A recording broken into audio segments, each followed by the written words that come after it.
I'd like to call this planning commission meeting to order this Wednesday, July the 24th at 6 o'clock. May I have a roll call, please? Chairwoman Amanda Denmark. Here. Vice Chairman Charlie Wetmore. Here. Commissioner Michael Brock. Here. Commissioner Rich Delcourt. Commissioner Lydia DePaul. Commissioner Jim Flynn. Here. Commissioner Dan Grove. Here. And I would like to recognize and welcome our new commissioner, Dan Rowe. Mr. Olson? Grove. All right. Notice regarding adjournment. The planning commission will not hear new items after 9:30 p.m. unless authorized by a majority vote of the commission members present. Items which have not been heard before 9:30 may be continued to the next regular meeting or a special meeting date as determined by the commission members. May I have an adoption of the minutes from June the 26th. So moved. Second. Any further discussion? All in favor? Aye. Public comment, do we have any? Are there any that wants to speak now or wait? Would you like to speak at the beginning of the meeting or when that agenda item comes up? Yeah, item comes in. Yeah, I know. What agenda item is that? Business four. Business. Alrighty. Old business. Compass self-storage, 315 Gibbet Road, certificate of appropriateness, highway corridor. Overlay. Good evening, Commissioners. Excuse me, Madam Chair, I'll have to recuse myself.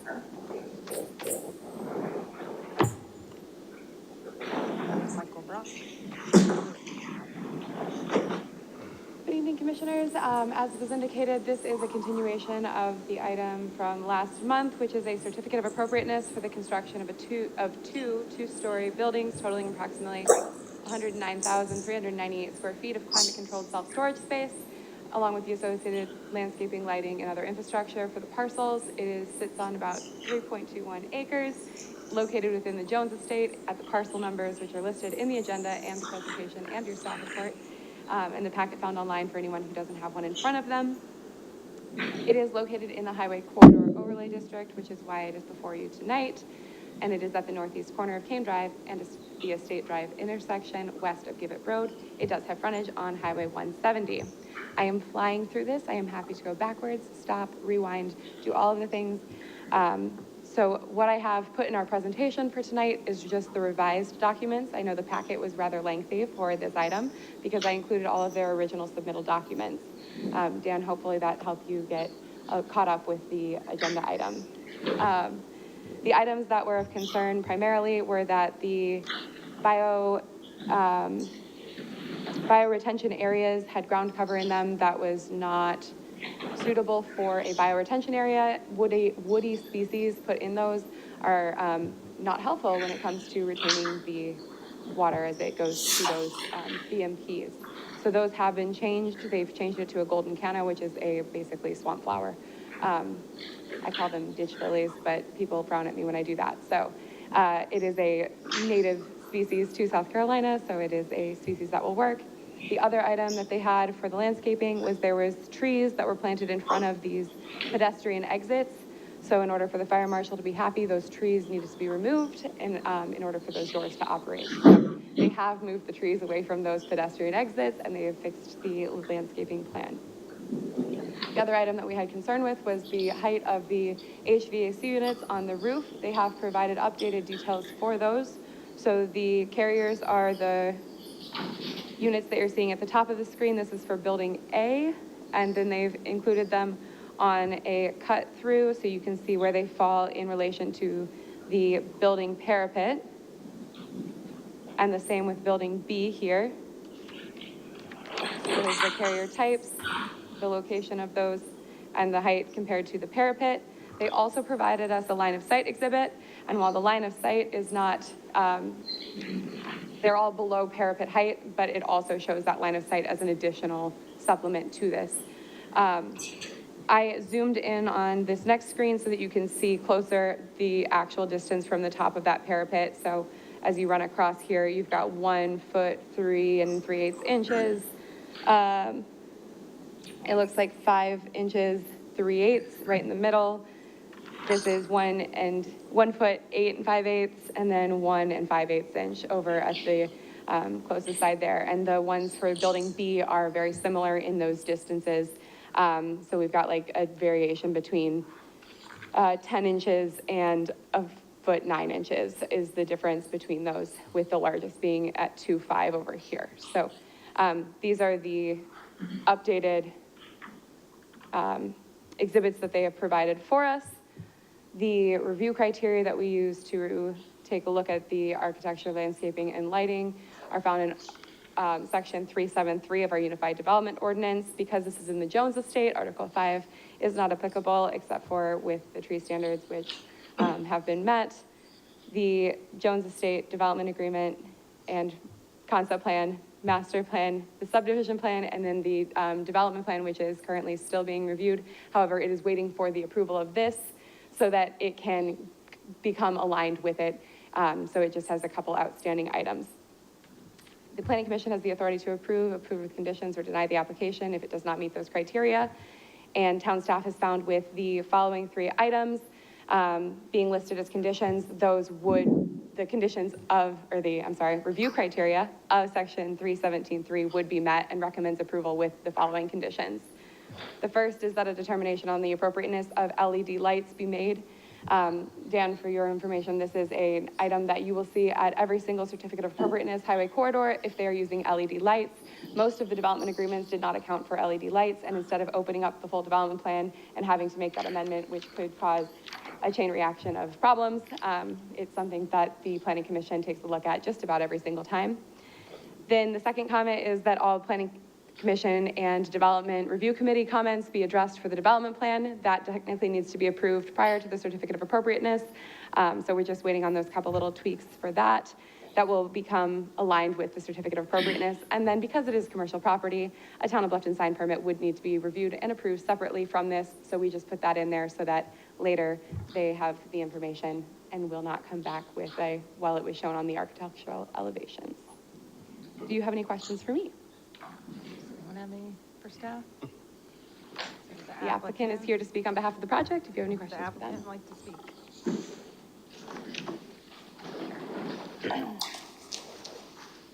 Jonathan Steele with Compass Self-Storage and Amstel Companies. I really won't add anything to what Katie has outlined. I'll just basically make myself available for questions. I think we've pretty much answered all the questions that the board might have in the packet, so. Thank you. Does anyone have any questions? Just have a comment on the air conditioning. I'm not gonna hold it up because you'll be held accountable to the height. You presented specs up to 4 tons. And if you do the math on the square footage, and you do the math on the drawings where you show 6 4-ton units on each building, you have about 30% of the air conditioning that you will need to condition those buildings. I don't care if you end up building and putting 18 or 24 of them on there. Where we do care is if all of a sudden you're putting 10 or 20-ton package units on there that are significantly higher. And you will, Katie, back me up on this, you will be stopped by staff if we can see those units. I just want to make sure that's very clear, that's on the record. We don't want you to act like it's a surprise when you build the building and the building gets stopped. Not at all. Yes, Okay. we understand that. So just, and again, because this is self-storage, it's conditioned to a different standard. I think our engineer provided a complete package on all of the load calculations, and we use He that. did per unit, but when you extrapolate it to per building that you've submitted, 6 units are not gonna do those buildings. And we don't need to get into that because that's not, just as long as you understand. Okay. Well, anyone have any other questions or comments? I do not. Mine was Charlie. Well then, does anyone want to make a motion? I'll make a motion. Okay. I'll make a motion, according to the town staff's conditions provided, that the following conditions: a determination for the appropriateness of the use of LED lighting as a substitute for those listed in section 5.15.11 of the BZDSO must be made. All comments provided by DRC and Planning Commission for the development plan must be addressed to be compliant with the COA, HCOG approval. It should be, should this plan change based on the requirements of the development plan review, a new certificate of appropriateness must be required. And third, per the application manual, a town of Bluffton sign permit must be submitted for review and approval. Do I have a second? Any further discussion? I have one, when you made that motion for number one, I just want clarification that we are determining that it is appropriate for the use of LED lights. So my understanding of the motion is that it has been determined that the use of LED lights is appropriate. Yes. Staff condition as written 2 and 3. Is that accurate? Yes. Yes. All in favor? Aye. Aye. Any opposed? Nope, we're good. All right. Passes. Commissioners. Thank you. Okay. So we're on to new business. This is a public hearing and recommendation to town council for certain property owned by Bryant Holding consisting of 2.14 acres located at 30 Davis Road, located to the east of intersection of Davis Road and Oakity Highway. Since this is a public hearing, I will have to call once for a public hearing, twice,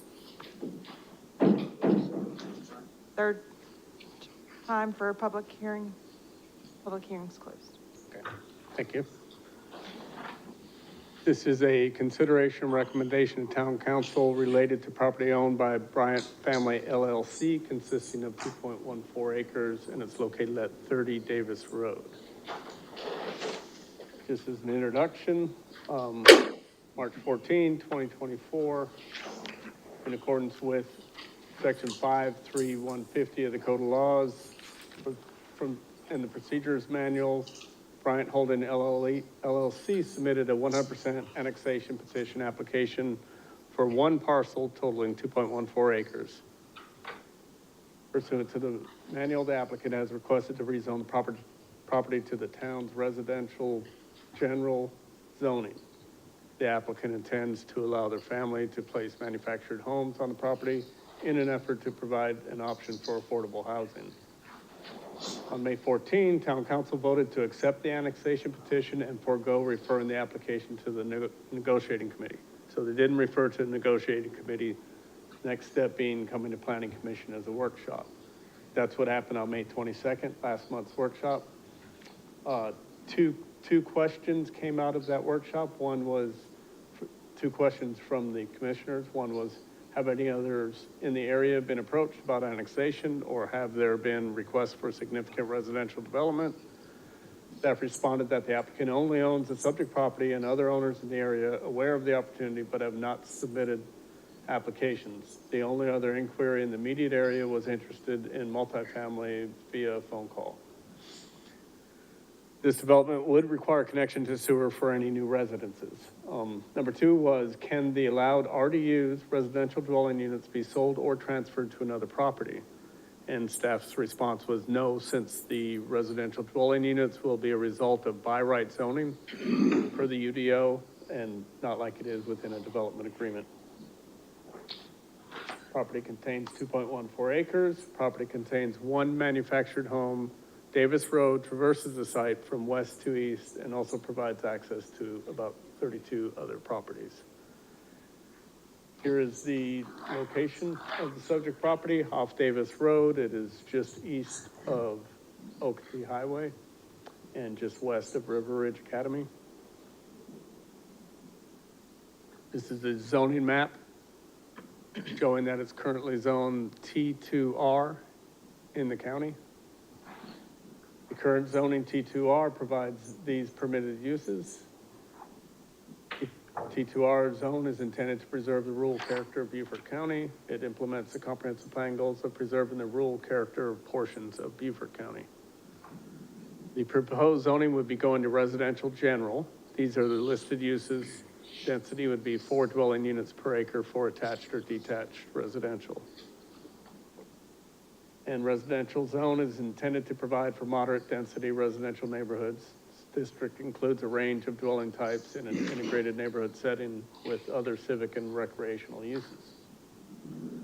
So comparing to the two zonings, the current zoning in Beaufort County, density would be 1 unit per 3 acres, so only 1 residential unit would be allowed on the property and that's what's on there now. Maximum building height of 2 stories, required parking would be 3 spaces. And it'd be subject to the Soloco stormwater. Proposed zoning would be residential general, which allows 4 residential dwelling units per acre at, which would allow for 8 residential units on the property, maximum building height of 3 stories and 2 spaces per RDU. And again, stormwater, treatment would be per Soloco. This is a future land use map, a little close up look. This is actually the property right here.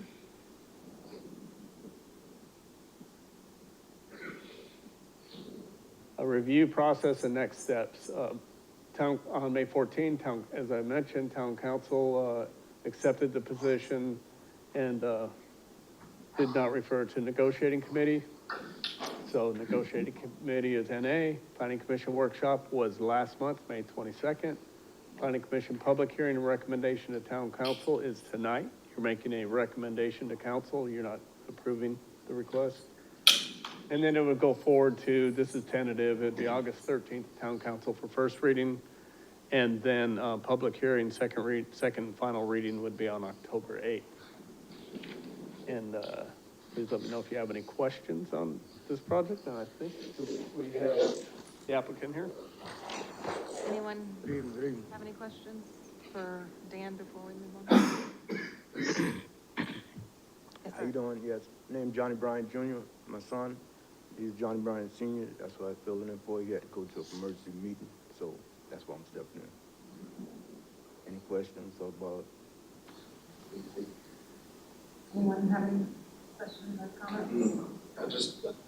I want to make I know we've got some people in the audience that may not have been here last time. Mr. Bryant, how long have you lived in the area? Actually, I lived in this area just about all my life, from Hilton Head, Bluffton. How many generations? Many, right? Many generations. And this, yes. if I remember correctly, this property was tied up as heirs property and you Yes. just cleared that? Yes, sir, we cleared it up. So seeing as you've been here many more generations than probably anybody else in this room, I'm inclined to, let him have the rights he wants on his land. That's the only point I was gonna make. Okay, I appreciate it. Thank you, sir. Okay, well then, do you want to make a motion? Now you want to make a motion? I apparently I need to make 3 motions, so. Yeah, you need to, what recommendations? Okay. I would, move, thank you, Mr. Brown. Thank you. I move to forward to town council a recommendation of approval of the proposed amendment to the Town of Bluffton Comprehensive Plan, Blueprint Bluffton, to change Beaufort County tax map as presented in this form for future land use designation from suburban living to lifestyle housing. That's the move. Do I need, no, we have to Do do all them one three at a at one time, time? right? I can do all 3? Oh, No, one just one at a time. okay. Any further discussion? All in favor? Aye. Okay, number 2.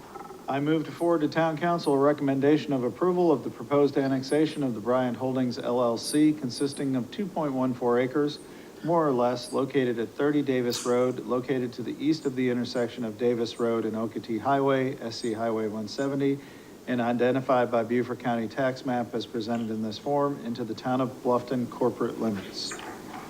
Second. Who's first? I was. Mike? I mean, you're That was first. me Who's doing the second? I know. I second. Okay. Any further discussion? All in favor? Aye.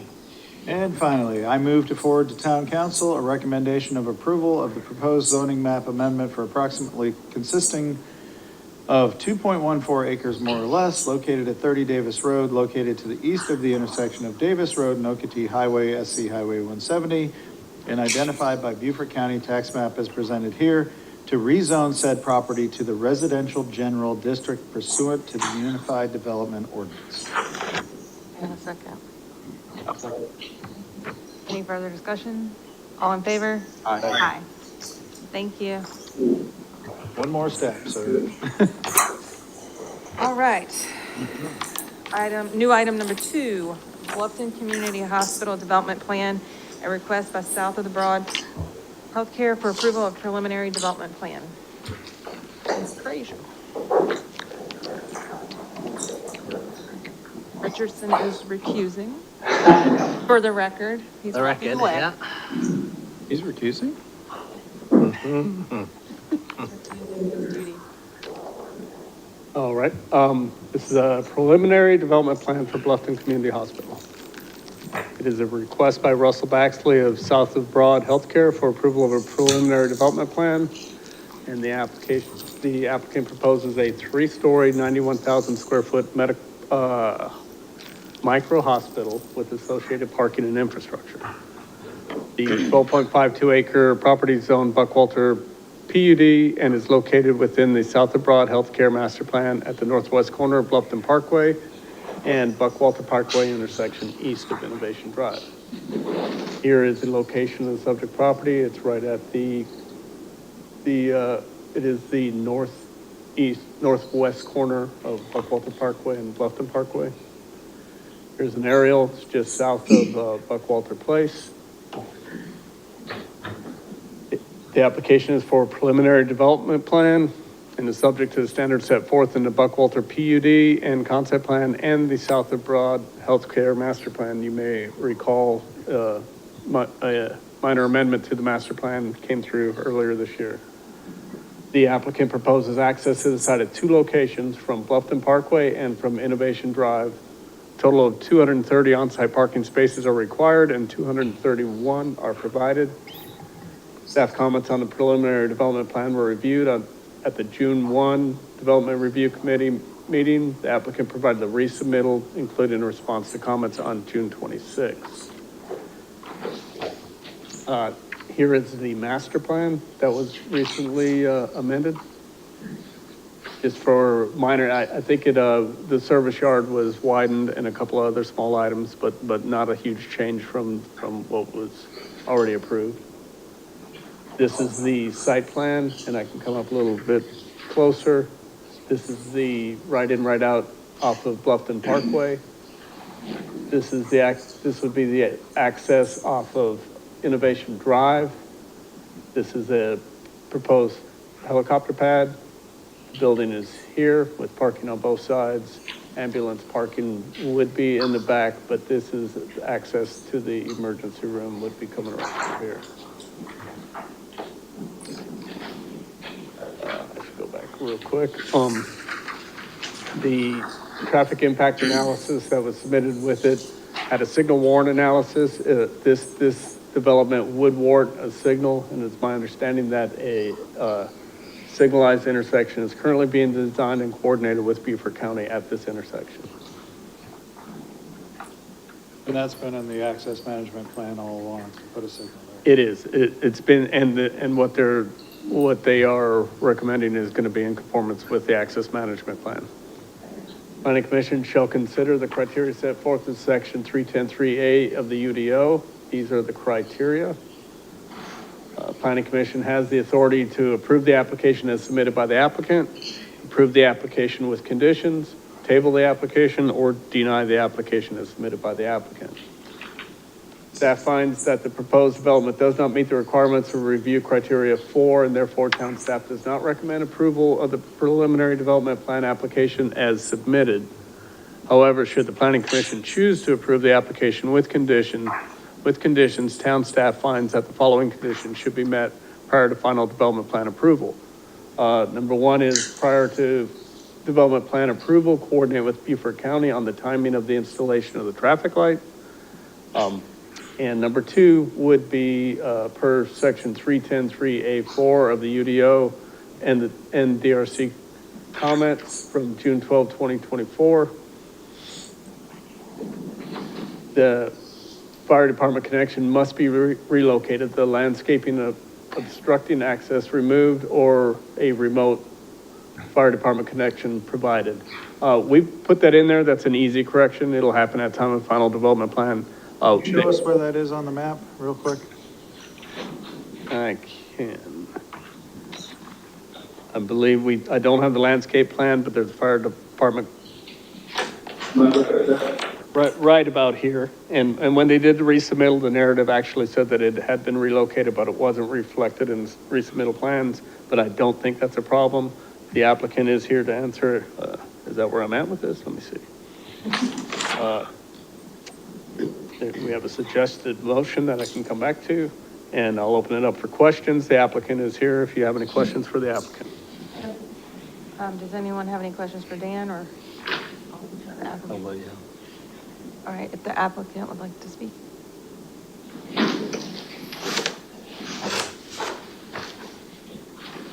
Hi, good afternoon. Russell Baxley, President and CEO of South of Broad Healthcare, as well as Beaufort Memorial Hospital. Thank you, guys, and appreciate the staff for continuing to work with us on this and pushing this through.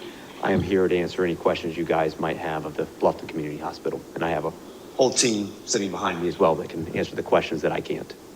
Thank you. Does anyone have any specific questions or concerns? The ones that Dan was asking, of those that have been brought to your attention, taken care of as far as alleviating? I know Dan mentioned that they weren't in the updated plan, but they have been taken care of as far Yes. as? In reference to the fire department connection? Yes, fire department connection and that other one that you. The signalization? The light is in Yes, process. we're currently working with that with Beaufort County, that's correct. We can make, if we choose to forward it, we can make that a condition just to make sure. Yeah, I think that's what it is, yeah, recommendation would be in there. Done.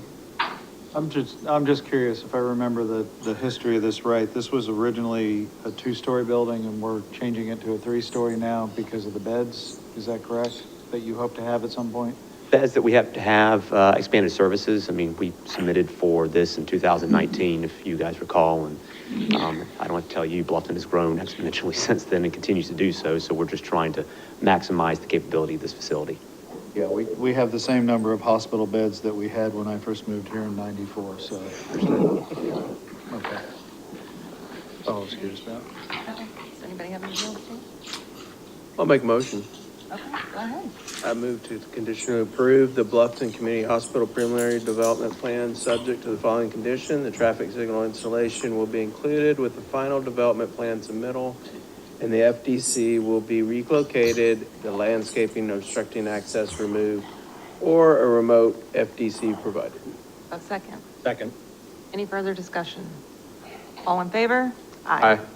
All right, thank you. Thank you, guys. Welcome, yeah. Item number 3, amendments to the Town of Bluffton's Municipal Code of Ordinances, Chapter 23, UDO, Article 4, zoning districts, and Article 5, design standards to establish a plan unit development district for Bluffton Village and its related standards, and to add Appendix A to include the Bluffton Village Master Plan, building and sign standards. Ms. Charlotte. Thank you. This, as you stated, is a transition from a development agreement for Bluffton Village, which expires later this year in October. And what the request is today is to transition the zoning regulations that are within the development agreement into the UDO. So again, this has been around since 2000. And as of October 17th, it will expire. And if the item is approved by town council, the effective date would be October 18th. And I do want to add that we did meet with the Bluffton Village property owners. We had a drop-in session at the library on July 11th. We had 5 property owners attend that meeting so they could ask questions. And there seemed to be no issues. We've also worked with the property association manager so she could communicate to the property owners, and there seemed to be no concerns with what's being proposed. So let me just go through this quickly. The transition to the UDO will kind of come in 2 parts. We have some language that we are proposing within the body of the UDO. So there are some sections of Article 4 and Article 5 that would be proposed to change. And then we're also recommending an Appendix A, which I'll talk about in just a moment. So for the items that would appear in Article 4, we have to actually establish the PUD for Bluffton Village. It is called that right now. We're not doing a rezoning of the property. That is not required on the official zoning map. It's identified as a plan unit development, but not within the body of our UDO. So we do have to establish that particular district. For things like uses, density, square footage, we are cross-referencing back to Appendix A. Again, I'll talk about that in just a moment. And I can bring up the entire text if we need to. I just wanted to pull in some graphics to make this a little bit quicker.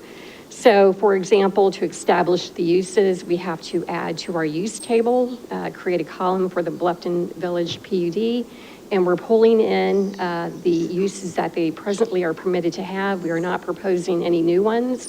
We are also recommending one condition for restaurants, and that there be no drive-ins or drive-throughs. So that's the only condition that would be proposed. In the Appendix A, we would have the actual master plan shown that you see here. With that, some additional information regarding the building types, the lot standards, maximum height, where to find that information. Included in this would be a chart identifying all the various lots, including their addresses. Within this particular development, there are current requirements. They do have certain building typologies for certain lots. So we're pulling in that architectural information into Appendix A. And so that would be part of our UDO. There are some building material requirements as well that would be in Appendix A, and some sign requirements as well. Wherever the UDO signage requirements and the Bluffton Village sign requirements would be in conflict, the more restrictive standard would apply. Is that in writing, like in the text? It does state that within the UDO, the proposed language. The text amendment review criteria, for the most part, do not apply. The fifth one, it does comply with the applications manual. Again, the Planning Commission can act tonight to approve as submitted by staff. You can make changes if you desire, or you can deny this particular application. If it moves forward this evening, it would go to council on September 10th, and then have a final hearing, second reading, and a public hearing on October 8th. It would then become effective October 18th if approved. I'd be glad to answer any questions if you have any. I have like a really simple, quick question. You were talking about no drive-throughs or whatever. Are there, for restaurants, can they do like those walk-up windows? They can, I believe they have one now. Katie, do you know if I feel like they've got one now. Not a walk-up for a restaurant. Okay, so I just didn't know if that was limited or if it was just particularly automobile. The proposed language is to get at the vehicular drive-in or drive-up. Richardson, I had meant to call you before this to ask you these questions, so please forgive me. Thank you. If town council does nothing and this development agreement expires, the property owners still have certain rights. They just don't have to abide by necessarily these design guidelines and so on. So we could potentially have a Wild West develop there if we don't have any guidelines, correct? It's a leading question, I know. Yes. I mean, I'll approach the microphone. This is the first one we've run into where it's expiring. Thank you, Commissioner Wetmore. As always, for the record, my name is Richardson LaBruce, Finger Mountain Brooks and LaBruce on Hilton Head, and we're here to serve as legal counsel for the Planning Commission tonight. The town of Bluffton has not had to address this issue yet. There has been one development agreement that has been terminated previously. That was the Ken Estates development agreement out off of 170. And looking through other jurisdictions, I believe there was a Kiowa development agreement that had expired a few years back and has been kind of a basis for the town to follow what was the process, what did they do, and how did they handle it. So if the development agreement expires, there is not really a sufficient underlying zoning code to base future development on. Part of the reason that you want to do it in this case and create this PUD is because of the complexities with the square footage in that development agreement, how that square footage could have been allocated by parcel to parcel. and making sure that all of those buildings aren't non-conforming in, a couple of months. So part of this and why you're moving forward and why we're going in this particular direction, which may seem a little bit more complex, is to ensure that the individuals who built and developed in that area and those who may own property that has not been developed yet have a reasonable basis and a reasonable degree of certainty as to what they can do in the future and what the impact on their property values may be if there's a massive shift in the zoning. So they've tried to keep it as consistent as they can with the development agreement, but there's no longer going to be a lot of the additional requirements that we see in those. Yeah, on the flip side, it's to keep them to build it within the character of that neighborhood, I would think. Absolutely. Because if this expires, then And I believe that was what, and just looking at it and talking to staff very briefly about it, I believe that was staff's intent, was to try to model it as much after the existing development agreement. But you're removing a lot of the financial obligations and the financial commitments that have to be done on an annual basis, and it's going to be treated just like anything else under the UDO that has a PUD with it. Thank you. All right. Does anyone else have questions? I'll make a recommendation. I move to recommend approval of the amendments to the Town of Bluffton Code Ordinance, Chapter 23 UDO, as submitted by town staff. A second? second. Any further discussion? All in favor? Aye. Okay, thank you.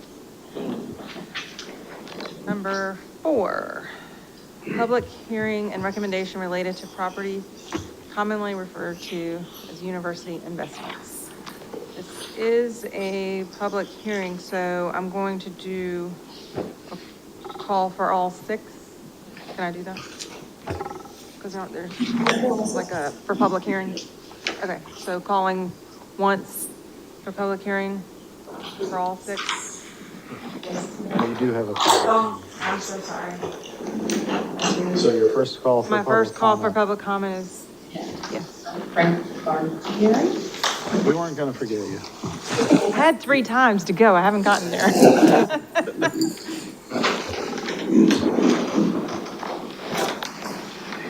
Hi, I'm Frank Barbieri, 71 Fording Court, and I appreciate your letting me have a moment.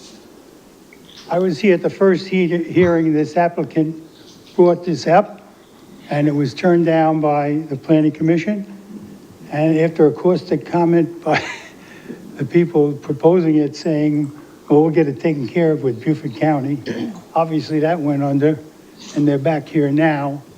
And I agree with the mayor. If you own the land, you have a right to develop it, but the town has a right to say how and when. And to this extent, I think it's important that if we're going to accept them into the town of Bluffton, we shouldn't change the land use if we're changing it from one type to another. Obviously, to me, from home lots to some sort of apartment type of thing. The biggest thing with apartments is there's immediate impact on the police force and the fire department, because you get 200-300 people, boom. You have building homes, takes a long time to get to that level of people. Therefore, the impact on the town as far as police and fire go are much less and can be better planned for than an immediate, boom, here's 300 people. And I don't know exactly the ratio. I've heard it's 1.5 to 1,000. And when I hear about all the apartments going up already, how are we going to handle all these changes quickly? And I agree with the mayor. If you own the land, you have a right to development. The town has a right to protect the people that live here and say, well, we'll tell you how and maybe when. Thank you very much. Thank you. Calling twice for public hearing. 3rd and final call for public hearing on all 6 items. Public hearing is closed. Okay, thank you.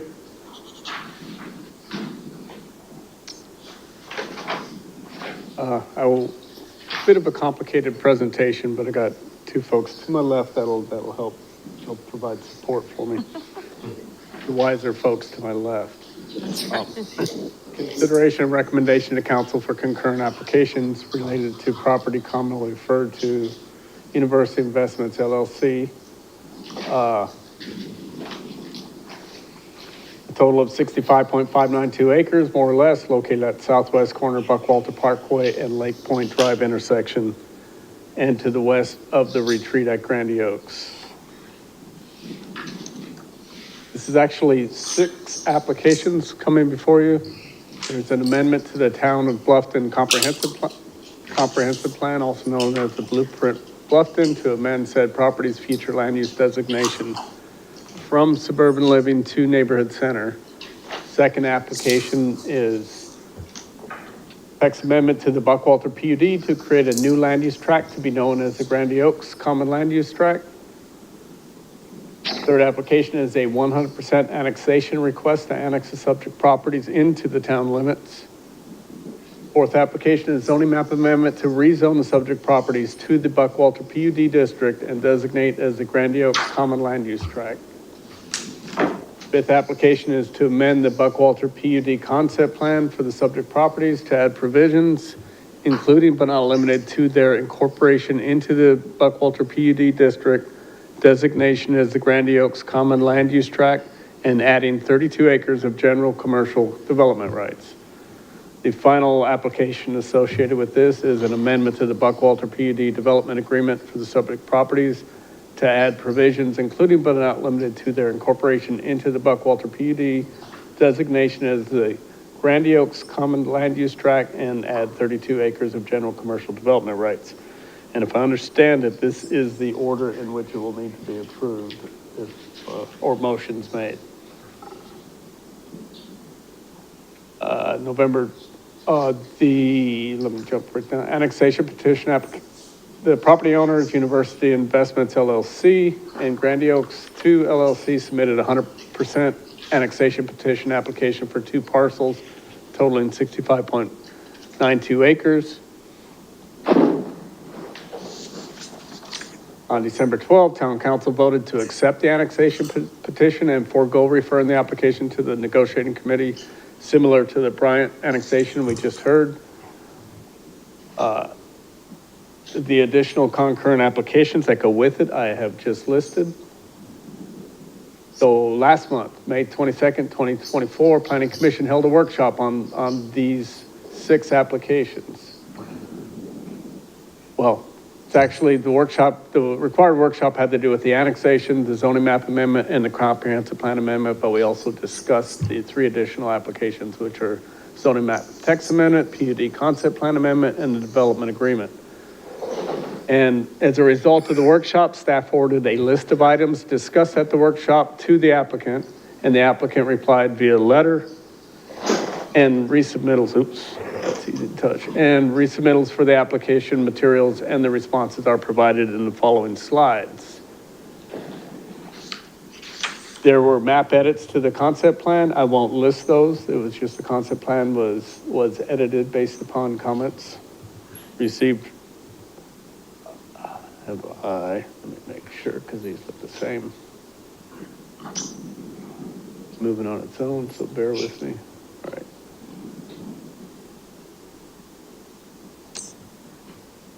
And I'll go through each of these briefly, and if you have any questions to elaborate on it.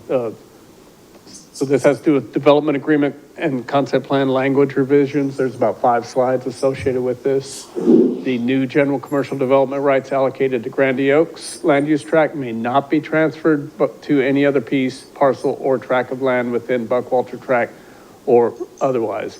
These are these are comments that were compiled and forwarded to the applicant. Their response was that they agreed.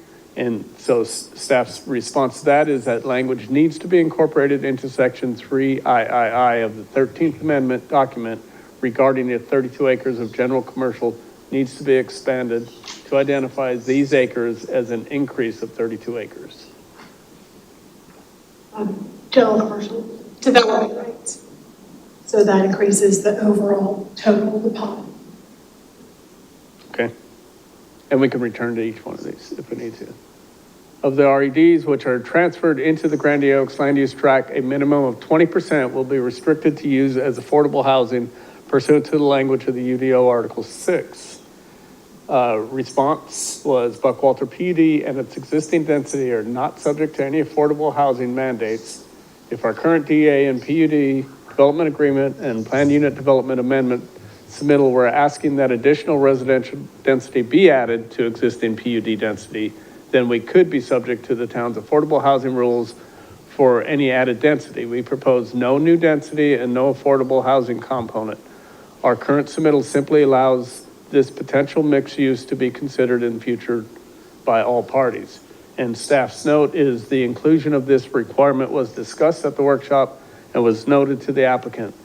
The application does not include a request for additional residential dwelling units to be added to the overall allowed, and the applicant would instead utilize its existing holdings within Buckwalter, which are 96 residential dwelling units. The addition of this requirement is something that commission may recommend if so desired. And I believe we have a handout that each of you have that has these items. Commitment to provide and construct a frontage road with interconnectivity to adjacent properties. Response was agreed. Please see the Buckwalter PUD amendment application. Shall I read through this verbatim, or do you want to paraphrase it? I mean, I think it's that for their responses, that it's in the, they responded that it's in the narrative. The staff note is that language needs to be built in to that 13th Amendment document regarding commitments and obligations to that frontage road, such as land reservation, interconnectivity with property immediately to the west, which are in for development permit and building permit for an apartment complex. The widths, the placement of the frontage road in front of the buildings along Bluffton Parkway, the construction responsibility, a trigger for phased construction, which could be at the time of the development of the applicable parcels as they're subdivided, and its dedication if necessary. So that language needs to be built into that 13th Amendment in order to actually have some teeth. Next is commitment to provide and construct a road connection to Lake Point Drive. The response was agreed. See comment immediately above. Staff's note is that the language detailing the road connection to Lake Point Drive, commitments and obligations such as land reservation, locations, widths, construction, trigger for construction, and dedication need to be incorporated into the 13th Amendment document, the final of which will be recorded as the application narratives only describe what they intend and does not obligate the applicant. Next is a commitment to the Buckwalter Access Management Plan as amended, and the Bluffton Parkway Access Management Plan as amended. The response was agreed. See commitment immediately above. Staff wants to note that the language committing to the applicable Bluffton Parkway Access Management Plan and Buckwalter Parkway Access Management Plan as amendment need to be incorporated into the 13th Amendment document, the final of which will be recorded as the application narratives only describe what they intend and does not obligate the applicant. Rights of way for the 3 access points from Buckwalter Parkway through the applicant's property within Buckwalter as identified in the Bluffton Parkway Phase 4 Access Management Plan are detailed in the agreement. It's an agreement from, I believe it's 2011, between the Robertsons who were the developers and established the Grandy Oaks PUD and University Investments regarding those, some access points through University Investments property to the Bluffton Parkway. So Grandy Oaks has some additional roads that they can utilize. And I think just to paraphrase, so we just need to have those roads extended through to the through the annex property So we have those in place, and again, building that language in to the development agreement. The challenge I see with that, though, just to stop here for a second, the 3 access roads, due to the county's approval of various developments there, the landings, no, not the landings, what's it called? The retreat, Sandy Point, Arborwood, and the Willows, there isn't room for 3 access roads anymore.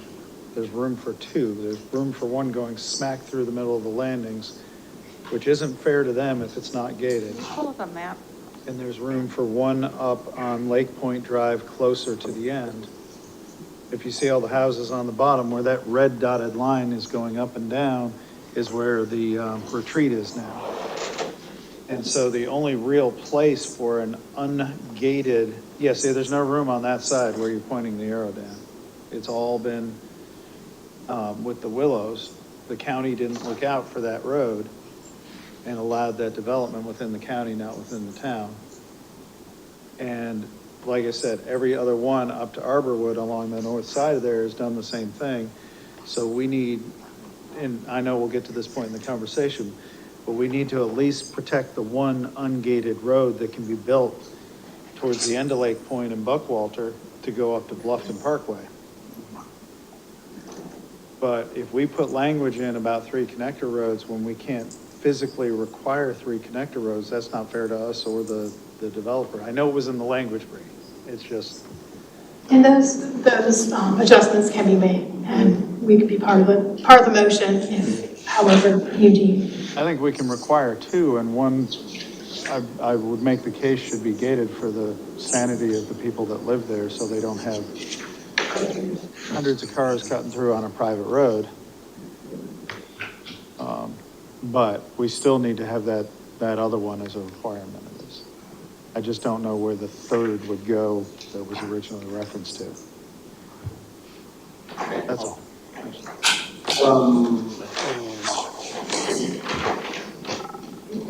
So we can move on.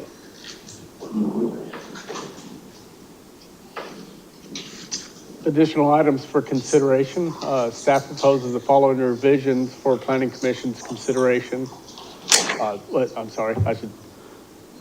The draft 13th amendment document includes a list of the following prohibited land uses within new Grandy Oaks Common Land Use Tract. Staff proposes the following revisions for Planning Commission's consideration.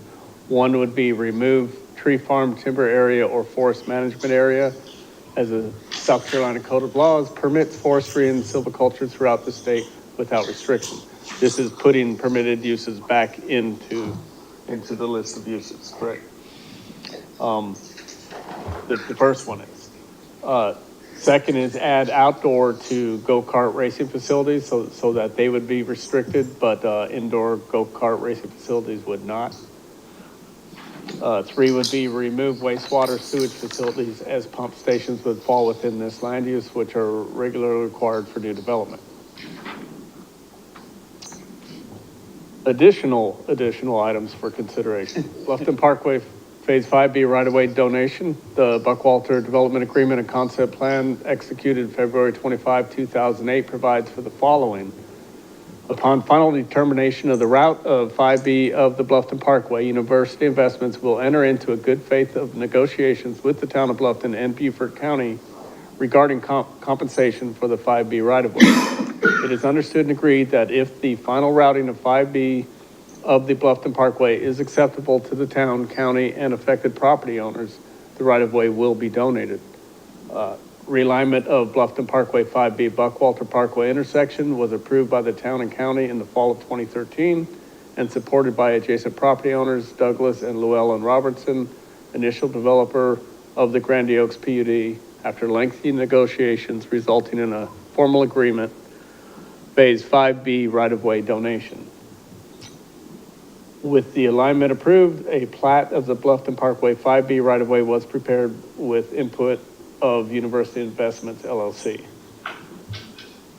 So do you want to do a nutshell of this slide real quick? We're basically. Well, I think there's still more on the next. Oh, that's right. Despite the intended location of Bluffton Parkway 5B right-of-way having been acknowledged by all, the required donations of the underlying land have not been completed as required by the development agreement. Since then, certain properties subject to the Ninth Amendment, which are affected by Bluffton Parkway Phase 5B right-of-way acquisition area, have been conveyed to third parties. However, the provision of the Ninth Amendment are still applicable to these successors and assigns. And given the development agreement's explicit requirement of land donation in the Ninth Amendment and concerns over such obligations remaining unmet, and the need to confirm the finality the location of the realignment for appropriate land planning, the Planning Commission may consider recommending that the 13th Amendment additionally confirm the location of the realignment as shown on the above referenced plat and reaffirm the requirement for donation of the Bluffton Parkway Phase 5B right-of-way through the properties owned by University Investments LLC and third-party owned properties in which John Reed holds an interest. There are 2 pages to the plat. Yep. This is, we're going from west to east. This is, 2 parcels owned by University Investment, one to the west of Buckwalter Parkway, then to the east of Buckwalter Parkway, and then it continues further east. Background: property contains approximately 65.5 acres, consisting of 27 upland acres and 38 wetland acres located within unincorporated Beaufort County. Property contains a cell tower and is otherwise vacant. The gray shaded areas are the subject parcels requesting annexation. Can you go back to that Yes. slide real quick? Can you show me visually on this slide, those access points? Where those would come in that you're saying that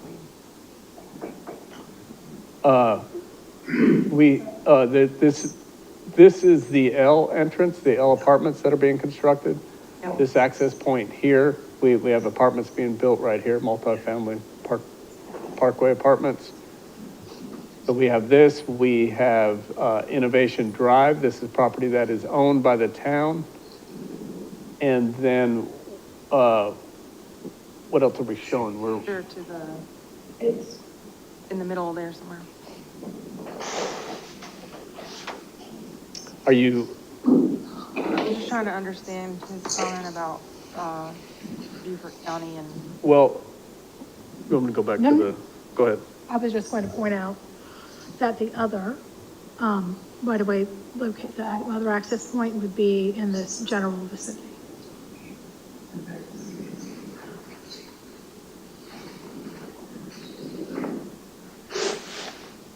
Want me to go back to the access management plan? I'm just trying to understand, Charlie, Yeah, what you Charlie, were yeah. concerned about with I'm sorry, I was looking at something those else. 3 access points when you were saying You know, it's not access points from Bluffton Parkway, it's access points to frontage. Lake Point Drive, which is the southern end. It was supposed to be a connect through from Lake Point Drive up to Bluffton Parkway of 3 access points. Now, if those 3 access Which one's points, Lake? if I misunderstood and those are 3 access points on Bluffton Parkway, then that's my bad. This is Lake Point Drive. That's Lake Point, down by Sandy Point and Arborwood. Down on the bottom of it. He's got it with the mouse. Yeah. What has happened is, good, bad, or indifferent, the county has approved over 1,200 homes by my numbers with a 2-lane road in and out to that area. If we don't take the responsible high road and give them another way out of there, Old Miller Road connect through may never happen. And you've got 1,200 homes that have to go out by one stoplight, and that's not safe. Okay. And so that's what I'm talking about as roads from down below. In here. From here up. And it was originally supposed to be here and here. It was drawn as 3, all the way up to Bluffton Parkway. And aren't they saying there is one like near that Arbor Wood or There is. Sandy Point? No, like future. We could, yeah. That's what I would like to make sure is in the verbiage, is to have at least that. At least to have that one. Yeah.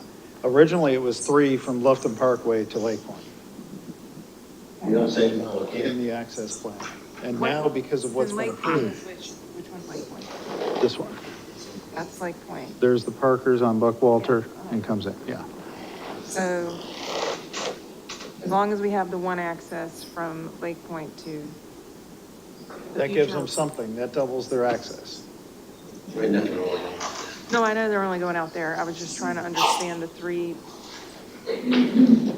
And hopefully at some point, the county will condemn the rest of Grandy Oaks / Lake Point so it connects through and goes to Old Miller Road. But we can't, we have an opportunity here, if we annex this into the town, and this is ultimately town council's decision, to make sure that there's some connectivity there that really ought to be there. Okay, That's that what. was your point. Yeah. Okay. Just making sure I understood. That was, okay. This is the aerial showing the three properties. Bell Tower sits right here in the middle. The boundary map at the same location. Background, the property is currently zoned as Grandy Oaks PUD and designated as part of the Village Commercial V1 land use tract as shown on the Grandy Oaks master plan, which allows a mix of residential commercial uses such as this list you see here. This is the Grandy Oaks PUD master plan that the properties are currently in within the county. Zoning is Buckwalter PUD, amendments to the Buckwalter PUD to create a new Grandy Oaks land use tract similar to the existing Buckwalter Commons land use tract. Amendment to the Buckwalter Development Agreement and Concept Plan to add 32 acres. No additional residential development rights are proposed. So the proposed concept plan would be bringing in, this is the overall concept plan for Buckwalter PUD. It would be bringing in these parcels, designating them as a Grandy Oaks land use tract, and the development summary here would add the Grandy Oaks land use tract with the 32 additional general commercial acres. It's a close-up of the location of the properties. This shows the approximate location of a road access to Lake Point Drive that we were just discussing. And it's the close-up of the land use tracts density summary table. This is the land use tract that would be added with this approval. It's the Grandy Oaks Commons, 65 total acres, 0 dwelling units being added with this. But you do have 27 acres of upland and 38 acres of wetland acres.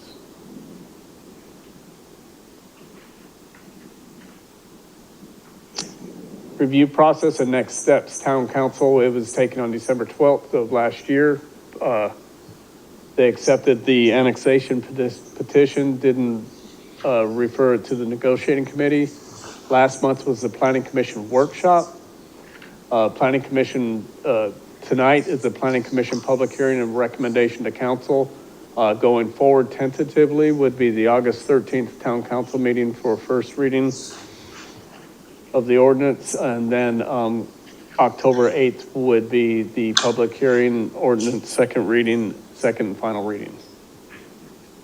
So summary of the items for consideration. Following is a list of the planning commission items list of items planning commission may want to address and or include in the recommendation of town council. Adding language to the 13th Amendment document. Or the following, that is A that we just went over and we can return to. B, C, D, E, F, and G. Are we missing an A? And the last two are, it's just a matter of formality to add the previously approved variances are null and void. And for reference, adding that land use comparison chart as an exhibit. So prior to those, each of these have a slide their own that we can return to if we need to. And I'll stop if you have any questions for myself or folks next to me or the applicant who is here tonight. Does anyone have any further for Dan or next applicant to speak? To do so? Would you like to speak?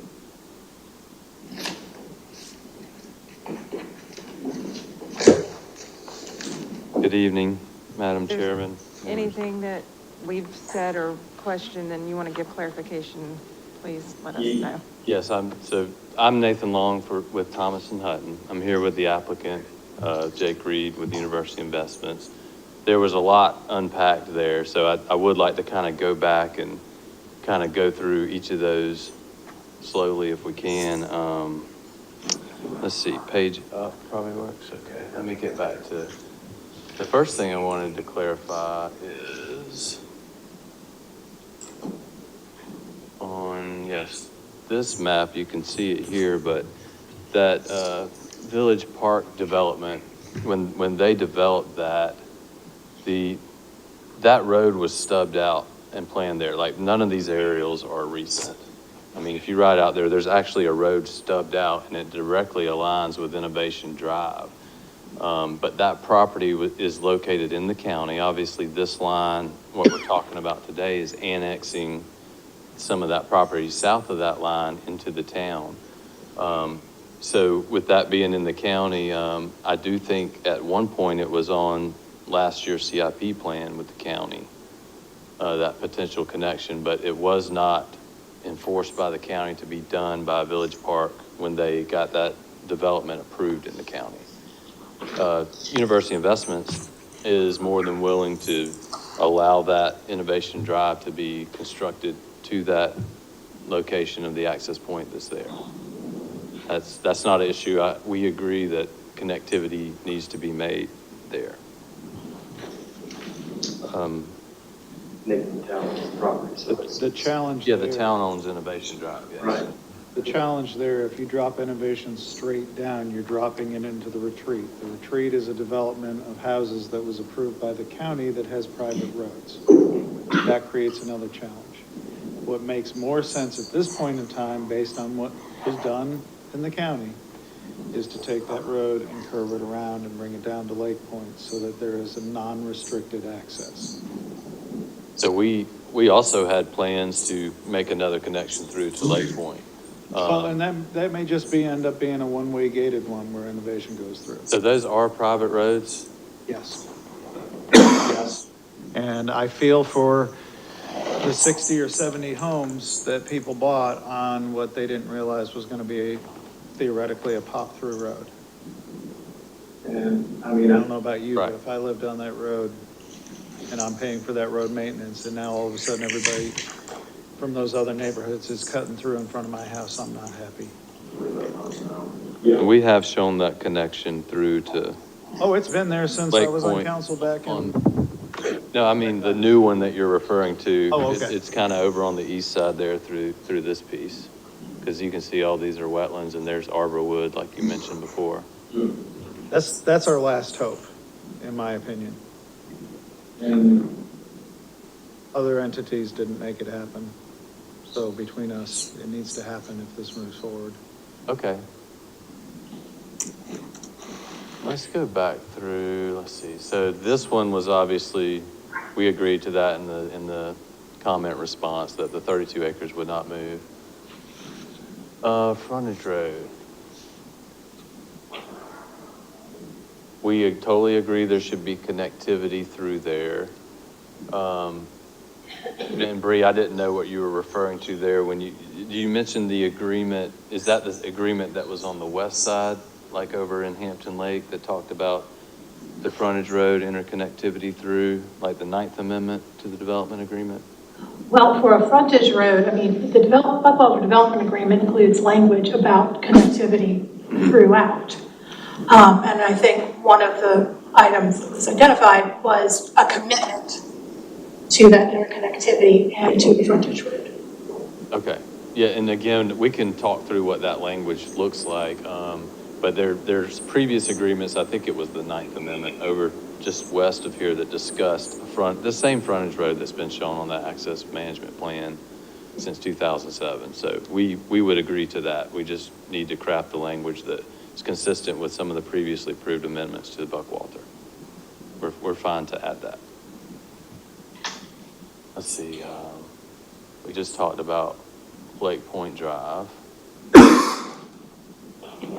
But we're fine with the Bluffton Parkway Access Management Plan, extensions of right-of-ways.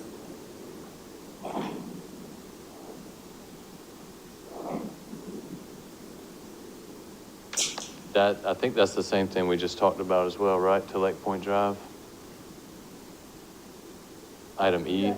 It is for the agreement with Robertson when it came to Right. the 5B right-of-way. And from that agreement, there were 3 roads, right-of-ways shown. So we have the Innovation Drive. There was one to the furthest west. So is it you're talking about this plan? No, if you scroll up, up.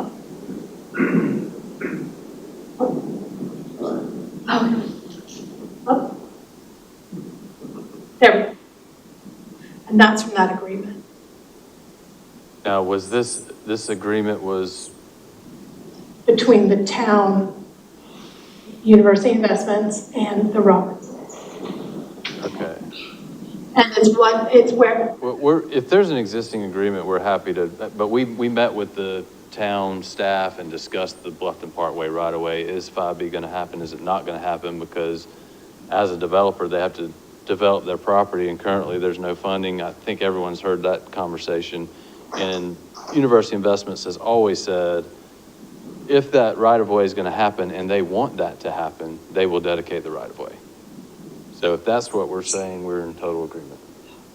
well, that specific comment was specifically about these 2. And when you annex in the property, furthering those right-of-ways down as necessary. Okay. And so that one, there's no property being annexed into we took that out of our annexation. Right, so that one can probably, that can go to the wayside. We have Innovation Drive, And then if there's no the one 5B, to then the maybe west. that's the lakeside connection that we're talking about. Here, let me Hey, jump. guys. Yeah, please. My name's Jacob Reed. Thank you. Obviously Innovation Drive is not shown there. The town owns that property. We're happy and would like to see that built as well, as much as the town. The access all the way to the west, we're currently permitting that. That's what the Hall Road is and what is actually providing access. Right there. So that's under construction. Can you repeat that in the mic? Sorry, the western access point is actually under construction to create that access currently, and it would allow access into the property that's still in the county. The connection point all the way to the east, because that 5B relocation has not occurred, as Commissioner Wetmore said, maybe the last hope would be is to take it through down to Lake Point. And so that's what we have committed to doing in the write-up, is actually bringing it down through, whether it be on a connector road that's through 12A all the way through down to Lake Point, or even off of Innovation Drive, but bring a connector road through so that we can maintain and commit to that connectivity between the parcels. And I don't know who this is a question for, but is there like language that says it has to be at a specific distance or point from something? Like, I mean, like that road right now is just arbitrarily in the middle. Is that where it has to be, or can it shift depending on some circumstance? Which road are you referring to? Like the proposed 80-foot one that's right in the middle, to the east of Innovation Drive, the one that's showing on the screen right now. These are going to be conceptual at this point. We're more of a backup review. No, I know that, but I'm just saying, because that affects things, as long as the language doesn't say it specifically has to be. And was this agreement at all related to the dedication of Innovation Drive to the town? Yes, that was included in. Okay, because that's not shown on this exhibit, but. There was an additional exhibit that shows. Okay. Right. Separately, because right after the agreement, there was a subdivision. Right. I think we just need to dust off this agreement, look at it, and we're happy to comply with whatever's possible for access and connectivity. Madam Chair, if I may, and to kind of echo the comments of the applicant, the location of that eastern proposed 80-foot right-of-way and where the applicant has proposed in the concept plan to do their Lake Point connection. I assume this is the one where the approximate location of road access I think they are, to confirm that that is correct. That's where you're looking at tying into that Lake Point. Right, it's just the question is the Bluffton Parkway gonna go through there or not? That's the only big unknown, I think, with that. And we did update the concept plan map with those access points shown. Correct. Yes, that's this, yes. So what we've done, I don't know if this mouse will work, but you can see here what we've done is create that access that shows how these come through here, all the way down to Lake Point. Yep. And into these different parcels to And create that connectivity. And that wetland fill for that crossing is currently underway as well. That's right. So we committed, you see where these arrows are, that's where you've shown, if these things get built and we've said, hey, we'll maintain and commit to that connectivity as well. So this is just a question for the town. What happens if the parkway doesn't get built and they need to have connectivity? How do they just have the one access off of Innovation? And this road would connect back to Innovation through here. For a frontage? Or to go up to the Creating current. frontage. I think it's too close to have another full access on the parkway here before this one. Because again, the access management plan set those spacings at Yeah. 2,000 feet. 1,000 feet. As it pertains to Innovation Drive specifically, that community, the retreat, that community specifically, whether they choose to allow it to be open or not, obviously because it's a private road will be up to them, but even if they want to gate it, they could still get access out to Bluffton Parkway. So Like that what community happened in the specifically will Riverside. have access, and again, that's a town-owned property. Let's just see if there's. As far as the West Road access, I think we're being a little redundant, but it doesn't really matter because we have approved that connector and we have Yeah. approved the Hall Road. Yeah, go ahead. Y'all forgive me if I'm wrong, please, but these are also things that can be done at an initial master plan level, the roads and the connectivity through. And we've already, in the annexation documents, committed to that connectivity between parcels. And as it relates to the IMP, it drills down even further to how that will be done. And that's our intent. Yeah, and that's something that can be hammered out all the way with town council too, because we're referring at this point for things for them to, Recommending. one of them. And can we just address real quick the public comment? I know that he's worried about apartments and things, but we don't have a use proposed. We're just proposing annexation. That's correct. And then the Grandy Oaks land use tract, which was similar to the existing rights that were in Grandy Oaks. One thing I would point out is the Reed group, I think this had mentioned they have 96 units. It's really 94 because they gave 4 to that townhome development on Hampton Lake Boulevard, or the Hampton Parkway, I'm sorry. Yeah, so it's 92 units is what they have remaining to be used anywhere in Buckwalter. But tonight's purposes is for annexation, so then we wouldn't Well- see any of that. To that point, no additional residential would be. No, right. Correct. Because we initially were asking for the 53 units that were allowed in Grandy Oaks with the annexation into the town. And per council recommendation, we removed that and resubmitted without that additional density.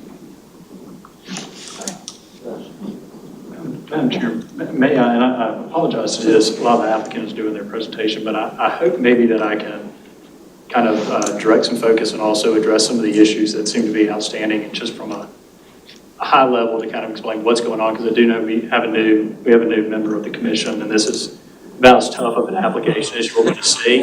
So for your maiden voyage out here, it's a tough one. Do you mind? Please, Thank you. anything to help clarify. So as, this is 6 different applications. I was just going through from a high level what each one of those is and why this has to happen. So the first one is the concept plan, and amendment to the concept plan is the planning commission.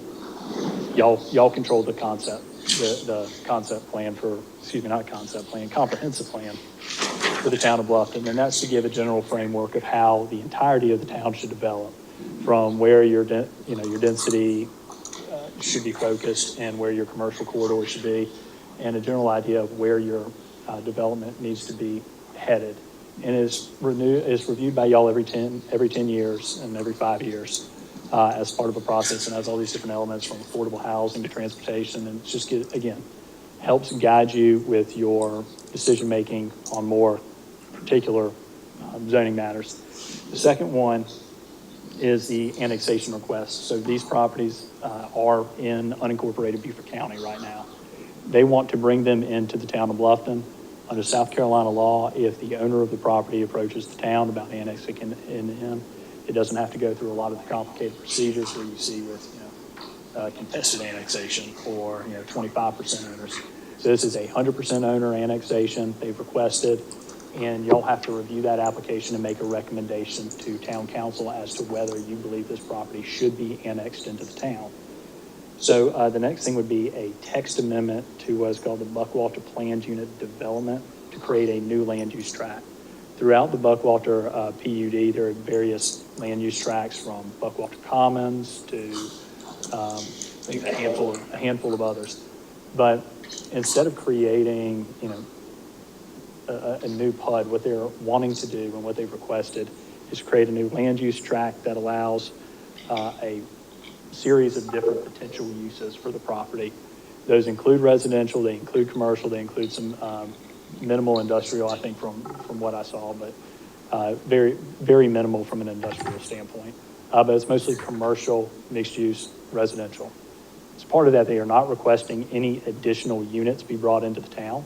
They're using the existing density that's already provided in the Buckwalter Development Agreement and not asking for any additional residential. They are asking for 32 acres of general commercial, which correlates with the 32 acres of high ground that they're bringing in. The next one is the zoning map amendment. So if you do decide to annex this in, as we've talked about before, you need a base zoning district. You need something to, to regulate the development. This, what you're going to consider the fourth item is that zoning map. And that's going to show as part of the Buckwalter PUD and the grandiose land use tract. The concept plan needs to be amended because there's an overall concept plan. That's one of the documents that we've been looking at and a lot having to do with the access points. That concept plan and the detail that's shown on it is, a little bit of is subject to a little bit of negotiation and debate because the concept plan frames what happens at the master plan level and what happens at the development plan level as you kind of go down. One of the things when you're reviewing development plans is you have to make sure that they are in conformity with any master plans or concept plans. So if your concept plan doesn't require it or state it as with sufficient specificity, there is potentially some wiggle room there. And the big one is the one that we've really been discussing the most tonight is the development agreement itself. So all of Buckwalter is under a development agreement. There's the Buckwalter Development Agreement. There have been 15, 16 amendments to it. This would be the 13th amendment to it. I was close. The 13th amendment, and it has regulated things from the Willow Run area all the way up to the intersection of 170 and the parkways. So you have a tremendous amount of property that's encompassed in there. Some of what's being discussed are prior amendments that the property owner did. And really why staff is giving you so much information is because this is coming through as part of a development agreement amendment. You have more flexibility in making recommendations to town council as to what you want to have in this development agreement. Because in reality, they're opening it back up for negotiation. If they want to annex in and they want to bring in this property under the Grandy Oaks PUD, they have to have that development agreement amended with the way that they're approaching this. So there are certain things that don't pertain exactly to this particular property, but rather the overall regulation of the Buckwalter area. That's where you're seeing a lot about Phase 5B, in particular the donation requirements. So as you go through this, it's important to remember that this is the applicant has approached, they want to annex into the town. They had an idea for what they wanted to do with the property. Town staff provides a response as to, well, these are some areas that we really need to address in the development agreement with some of these developments, either by university investments or outstanding obligations that remain unmet under prior amendments that were made. So a lot of what is put into that development agreement locks in not just this owner, but future owners. Commitments made tonight verbally maybe, arguably are binding on the current owner. But if it's transferred to a new LLC or a third party, they're not going to be bound by verbal commitments. It needs to be in writing. It needs to be of record. And so that's one of the reasons that staff has been pushing for more specificity in the development agreements and the amendments as they're going forward. I'm happy to answer any other questions that you have, but what y'all are doing tonight is looking at this, making sure it's consistent with what your expectations are for the town, trying to make sure that it adequately protects and controls the town, even though you don't know what the final product is going to be. And then making a recommendation to town council as to whether this is, a good plan or bad plan to have this annexed in or the development agreement amended, whatever y'all deem is appropriate. Again, if y'all have any questions, I'm here, but I'd like to turn it back over to the applicant to be able to provide their responses. Thank you, appreciate it. Okay, that was pretty good summary. Yes, thank you, Richardson. That was good. And I did want to just point out one of the property that's already in Buckwalter is the Buckwalter Commons land use tract. So the property being annexed is the Grandy Oaks land use tract. And the only reason we created a new land use tract, we initially were going to just bring it in as Buckwalter Commons so that it's consistent. It was based on our intent to annex application at town council, where they wanted to restrict some of the uses that were allowed in Buckwalter Commons. Like, for instance, it was like big box warehouses, junkyards, RV park, amusement park. So to her point, their point here on G, the wastewater sewage facilities, we're okay with that. The outdoor go-kart racing. For the tree farm forest management area, we would like to maintain the silviculture rights that are in the Buckwalter PUD. I'm not sure what that means. Is that prohibit that use? I think they're recommending to remove that prohibition so that you'll have the right to do it. Oh, okay. In the 13th Amendment, there's a list of prohibited uses. Oh, okay, yeah, because I had that one, okay. Okay, and then I guess item F, I did want to revisit, and Bree, if you could distribute a copy of that recorded agreement, that would be great, that we can look through that. It's actually part of the Staff, the staff report. okay. Yeah, I did not print it all. I did try to print some of it, but it was like 490 pages. Now, I would say that we've stated it before, but the applicant is willing to donate the right-of-way of the Buckwalter Parkway or the Bluffton Parkway if it occurs. But the county has said they're not building it. There's no funding. It's not in their CIP program. I know the town is looking at. The Tuesday after. Exactly. And it's been 19 years since this has been discussed. So that, if it's allowable, we will do that. If I could, I wouldn't fight that battle right here. We're more than likely going to recommend that goes on to council so they can wrestle with that with you. I mean, to be honest with you. Yep, okay. And that gives you time to prepare an argument as to why you think it makes more sense to do it your way than what we already have in writing. Okay. And Wallace? Anything else from anyone? I'll wait till the end. Okay. That's all that we have. Okay. All right, does anyone else have any more questions, comments? Everybody's clear? Clear.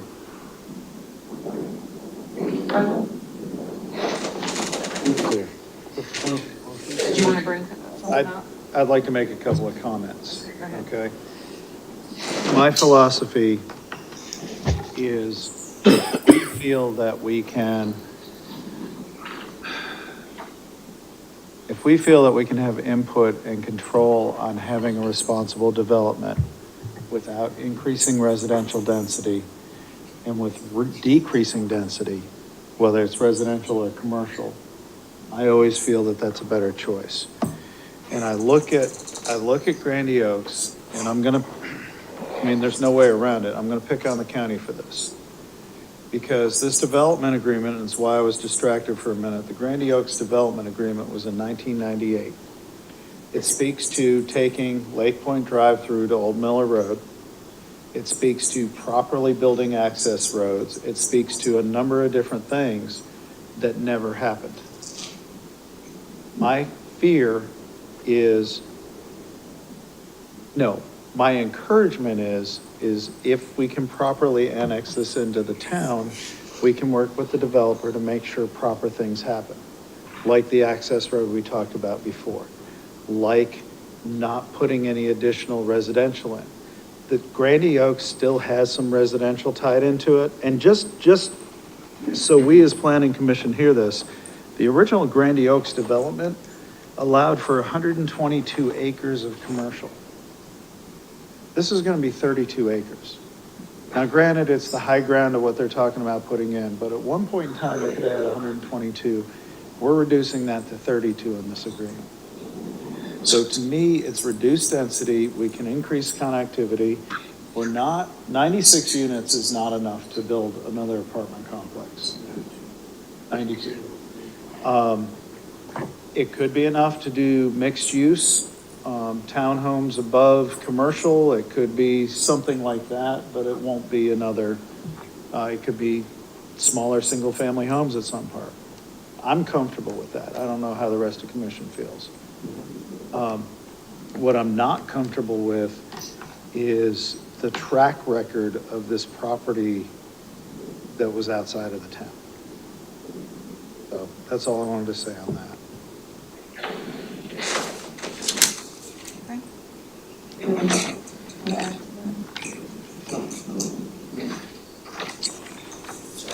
I have a question just to pose. The affordable housing component, knowing that this wasn't a requirement prior to, but this is now under our, I want to say, control to add that to it. I recommend that. Thank you. I mean, at 20% of 92 is 18 units. Is that something We can recommend that to town council. that the planning commission would support and lean toward? I would support that. I'd support that. Well, succinctly, it was a directive from council that they want to see 20% as much as they can. And if we throw it back to them, that's a conversation they can take up and decide if they want to do differently. Okay. Well, if someone wants to try a recommendation. Try this one? Who did the last one? So you've got the, the handout that you were given has proposed motions on it. I'm not sure how you want to approach it, but I have Do them those here all as need well. to be Listen, I was gonna ask you. read completely or modified or do you want to read them and we just say what Richardson said? Yeah, It'll take, I mean, I was. that's what I'm saying, it will take anybody.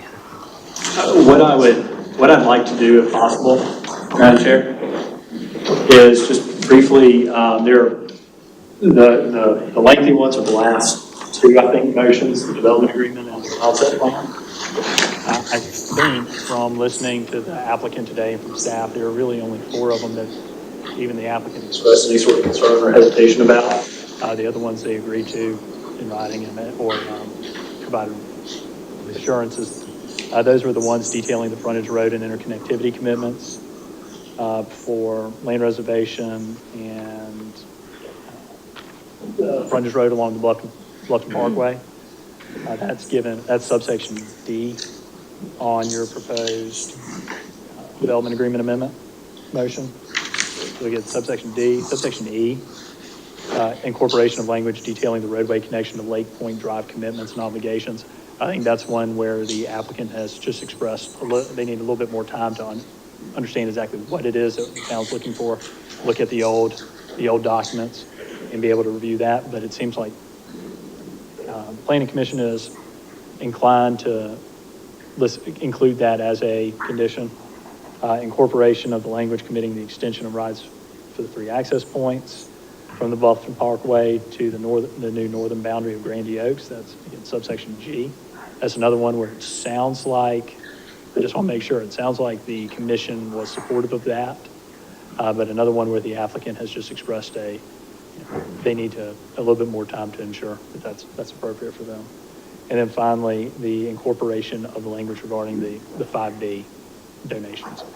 And that sounds to me, based off of what the applicant has said, that it's really just going to be a matter of wordsmithing that in the 13th Amendment, so that maybe it's not a immediate donation, but rather an unconditional commitment to donate once the funding is secured for that and is recorded and lasts in perpetuity.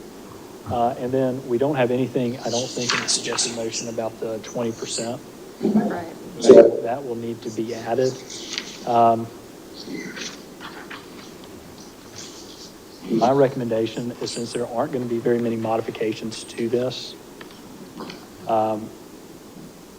if y'all could start with motions 1 and 2 and 3, since those are very short, and then I'll see if we can't just adopt as written and proposed by staff and have this incorporated in the package for 5 and 6 In addition with to- the addition of the 20%. Okay.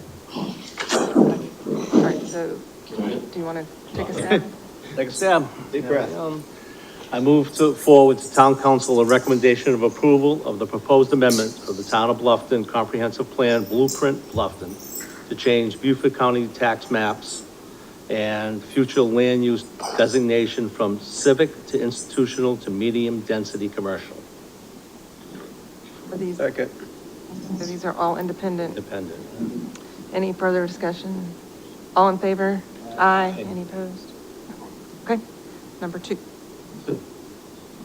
I move forward to town council a recommendation for approval of the proposed amendment of the Buckwalter Plan Unit Development text to incorporate provisions for a new land use tract to be known as the Grandy Oaks Common Land Use Tract. I'll second. Any further discussion? All those in favor? Aye. Any opposed? Nope.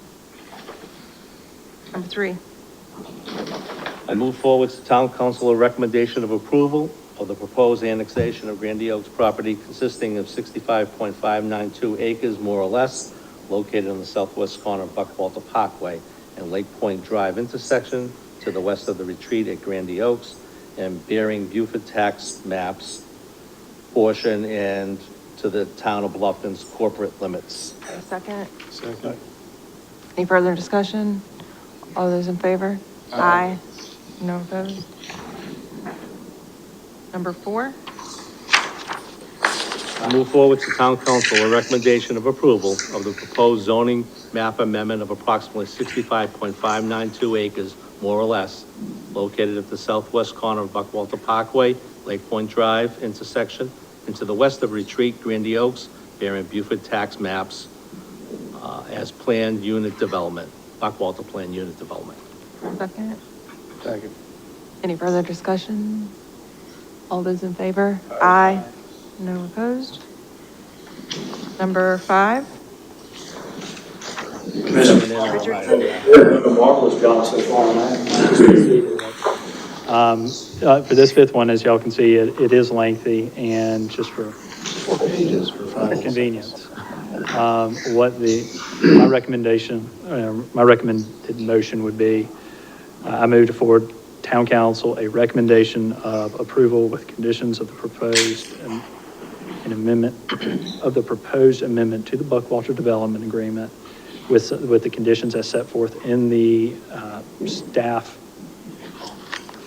document entitled Grandy Oaks Applications Proposed Motions, with the addition of subsection L, which will state incorporation of language requiring that any residential units built on the property consist of no less than 20% dedicated affordable housing.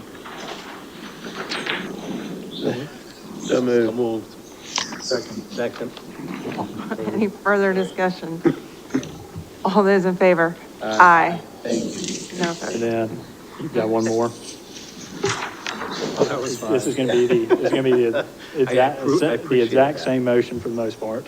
I move to forward town council a recommendation of approval with conditions, proposed amendment to the Buckwalter Plan Unit Development Concept Plan as set forth in the staff report entitled Grandy Oaks Applications Proposed Motions. Those conditions with the addition of a subsection L, stated incorporation of language requiring that any residential units built on the property consist of no less than 20% dedicated affordable housing. Second. Somebody has to move it. Oh, yeah, who's gonna move? Oh, I'm moving. Who's motion? Motion to Okay, move. okay, who's second? Second. Any further discussion? All those in favor? Aye. Aye. Any opposed? Yep. Okay. All right. Okay. Is that all of that? Thanks. So we are Buckwalter. Buckwalter. Okay, thank you, gentlemen. Buck Island. Buck Island Road, rezoning request, planning workshop. A request by the town of Bluffton on behalf of the property owners, Rose Kitty and Feral Gas, for approval and amendment to the town of Bluffton official zoning map to rezone 2 parcels from the residential general to light industrial. I would like to hear from staff that, and then, I would like to also, if there's any public that would like to speak, since it is a workshop. If that's all right with everyone. Dan? Okay. This is a workshop. Excuse me. Buck Island Road Comprehensive Plan Amendment and Zoning Map Amendment.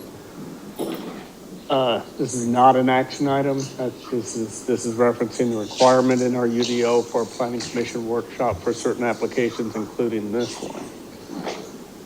On June 17, 2024, the applicant, the town of Bluffton, on behalf of the property owners, Rose Kitty and Feral Gas Incorporated, submitted applications requesting approval of an amendment to the town of Bluffton zoning map. I should point out it's going forward right now with there's 2 parcels involved. You'll see them in a minute. The parcel that is owned by Feral Gas Incorporated, we're still trying to track down the owner of it. I don't think they would have a problem with what the town is trying to bring through, but we do not have their submittal on the application as of yet. We're trying to reach out and get to the responsible party for that. The two subject parcels total 1.38 acres. The parcels are contiguous and located on Buck Island Road, approximately 370 feet north of the Buck Island Road, Simmonsville Road intersection. The applicant is requesting to amend the future land use designation for the subject properties from suburban living designation to neighborhood center. The applicant's also requesting an amendment to the official zoning ordinance for the town of Bluffton to rezone the 2 parcels from residential general zoning district to light industrial zone district. Here is the location of the 2 parcels. The one to the west is the Feral Gas property. This is them with an aerial. We had the Buck Island Simmonsville neighborhood plan along this area. That this was in the scope of the plan. What came out of the plan, and I don't know if let me bring it back up, was an action plan was within the overall neighborhood plan. The action plan were identified action items that we should take per the plan. Number 2 under the land use and zoning category was explore the possibility of rezoning 2 residentially zoned properties with long-time commercial non-conforming uses on Buck Island Road to an appropriate commercial zoning district. And that's these 2 parcels that we're talking about. They have been used as commercial non-conforming for decades, I think. Right here, we're looking at the comprehensive plan amendment. It kind of, let me see if I got it. Where'd it back go? This is the property at nighttime. Go back.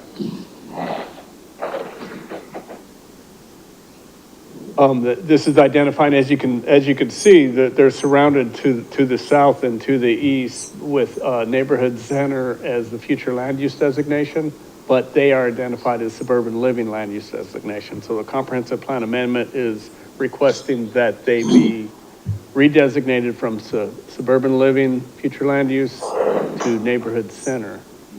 Let's see, good. We didn't get black out there. The zoning map amendment, as you can see, the zoning to the south and to the west is light industrial. The recommendation here is to go from residential general to the light industrial zone district. Residential general is intended to provide for moderate density residential neighborhoods. This district will include a range of dwellings types in an integrated neighborhood setting with other civil and recreational, civic and recreational uses. Not exactly what's happening on the property as we speak, nor the surrounding properties to the south and east. So the proposal is to go to light industrial zone district, and that's intended to provide locations for light industrial research, development, assembly, high technology, etc. Planning Commission and Town Council shall consider the criteria set forth in section 333 in assessing the application for a comprehensive plan amendment. And similarly, section 343 of the UDO in assessing an application for zoning map amendment. Section 343. Next steps, had a pre-application meeting on June 6th. Planning Commission workshop is tonight. We would be coming back in August for a Planning Commission public hearing and recommendation to council. I didn't even put down the dates, but to be determined, they would go to town council for a first reading, followed up by a second town council meeting, which would be a public hearing and second final reading. And I can go back to anything you may have questions on, or if there's anyone that would like to speak. Anyone from the public like to speak? Would like to speak. Come forward, state your name and address for the record. Lisa Solka, I feel, and welcome, by the way. State your name and address. 37 Stock Farm Road, Bluffton, South Carolina, non-conforming properties to give these owners the ability to at least rent to other uses. So when you get a zoning verification letter on this site, it can only be used by the people who are in it at the time. So car repair, and I think there's a daycare and a towing company. But we have so many more uses today, landscape laydown yards, just so much more. And these homeowners aren't allowed to rent their property in that way. So we did JC's Kitty's Cook Shop with y'all. Thank you very much. This has been on Stevens board for about 2 years to bring, and I think we just needed to go through the process with Buck Island Simmonsville. So I'm here for answers and questions and really supporting more rows. And I think Feral Gas, like you say, would be thrilled to know they're legally conforming. So that's really all I had. And I do, on the last one, I do have a map on the retreat at Grandy Oaks, and I'm going to find it tomorrow. Those people who bought theirs saw the road that would connect to Bluffton Parkway. So it was on that master plan. But y'all passed it. It's still a private road. I know, but I'm just telling you what I saw. Anyway, thank y'all, and thank you for making this a workshop item. Thank you. And if I could, just as, it was actually right before I was on council that Simmonsville and Buck Island got annexed in, but this is, one of the things we look for, guys, is are we setting a precedent in the wrong way? And I don't think we're setting a precedent by making two commercial properties that were always commercial that mistakenly apparently got annexed in as residential to what they were supposed to be. Because the question we have to ask is, up the road, is there another issue where somebody's going to come to us and do that? And per staff, there really isn't anything, and this should have been what it should be. Agreed. Okay, so this will be coming back to you next month for a recommendation. So this is just a workshop. If I heard everything right, it might be all the commissioners are in agreement. Yes. Thank you. At least five of us, please. Yeah, those present. Thank you, Lisa. I have a motion. Let's see, is there anything else on our agenda tonight? Any discussion that we need to know about? Need to drag this out for another hour? No. Let's have a motion to adjourn. So moved. Second? Second. Anybody want to discuss that? All in favor? Aye. We need a really big.